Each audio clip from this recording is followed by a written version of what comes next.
Lesson 3. How ETFs are priced, bought and sold. In this lesson, we'll explain what happens when ETFs are bought and sold, how they're priced, and the ideal time of day to trade. Ready? Let's get started. ETFs are bought and sold on a stock exchange, such as the ASX. They are traded in the same way as shares in listed companies, such as CBA or Woolworths. Each ETF has a unique ticker symbol or code. For example, BetaShares Australia 200 ETF has the ticker A200. When searching ASX data for the ETF you want to trade, either directly with your broker or directly with the ASX, typing in its code will bring up the right ETF on screen. Now, let's take a closer look at how ETFs trade. Investors usually interact with a broker when buying an ETF, but behind the scenes, there are other service providers involved in the trade. These include the ETF manager, such as BetaShares, a market maker, a broker, such as CommSec, and of course, the stock exchange.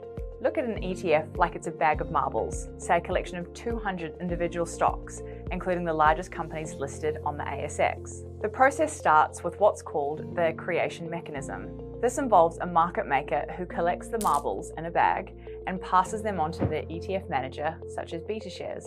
In exchange for this bag, BetaShares provides the market maker with ETF units, that is, units in the fund, which are then available for distribution via brokers on the ASX to investors like you and me. There are a couple of benefits to the creation and redemption process. Firstly, it enables ETF to have liquidity, making them easier to buy and sell when investors want to. Secondly, it works to ensure an ETF's value stays closely aligned to the value of its underlying investments. ETF pricing works differently to pricing company shares. There is a limited number of shares in a listed company, whereas the number of units in an ETF can vary. Company share prices fluctuate based on a number of factors, including supply and demand from investors. However, ETF prices are calculated according to the net asset value, or NAV.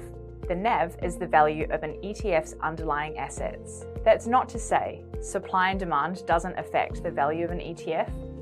It can, but the effectively unlimited supply and the creation and redemption mechanism of ETFs are designed to ensure that an ETF's value remains as closely aligned to its underlying investments as possible. It's important to note that at times an ETF's NAV may differ from its market price, which is the price at which investors can buy and sell an ETF on the exchange. This is most likely to occur when markets experience significant volatility, including at the start and end of each trading day. So, how can you tell if an ETF is trading at fair value?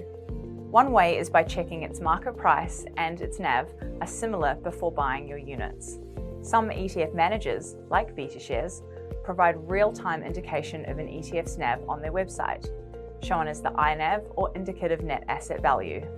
The first and last few minutes of the trading day are the ASX peak hour, when there can be significant price volatility. It's generally best to purchase ETFs when the market has settled, usually between 10:30 a.m. and 3:30 p.m. Sydney time. Thanks for watching Lesson 3, where we discussed what happens when you buy and sell ETFs, how they're priced, and the ideal time of day to trade. Lesson 4 is coming right up.